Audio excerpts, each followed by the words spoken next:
قرآن مجید کا 87واں سورہ سورہ اعلیٰ۔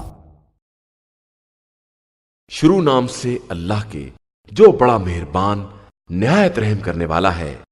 اپنے بلند ترین رب کے نام کی تسبیح کرو، جس نے پیدا کیا ہے اور درست بنایا ہے، جس نے تقدیر معین کی ہے اور پھر ہدایت دی ہے، جس نے چارہ بنایا ہے پھر اسے خشک کر کے سیاہ رنگ کا کوڑا بنا دیا ہے۔ ہم عنقریب تمہیں اس طرح پڑھائیں گے کہ بھول نہ سکو گے، مگر یہ کہ خدا ہی چاہے کہ وہ ہر ظاہر اور مخفی رہنے والی چیز کو جانتا ہے، اور ہم تم کو آسان راستے کی توفیق دیں گے، لہذا لوگوں کو سمجھاؤ اگر سمجھانے کا فائدہ ہو۔ عنقریب خوف خدا رکھنے والا سمجھ جائے گا، اور بدبخت اس سے کنارہ کشی کرے گا جو بہت بڑی آگ میں جلنے والا ہے، پھر نہ اس میں زندگی ہے نہ موت۔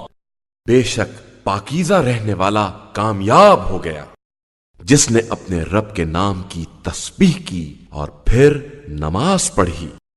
لیکن تم لوگ زندگانی دنیا کو مقدم رکھتے ہو، جبکہ آخرت بہتر اور ہمیشہ رہنے والی ہے۔ یہ بات تمام پہلے صحیفوں میں بھی موجود ہے، ابراہیم کے صحیفوں میں بھی اور موسیٰ کے صحیفوں میں بھی۔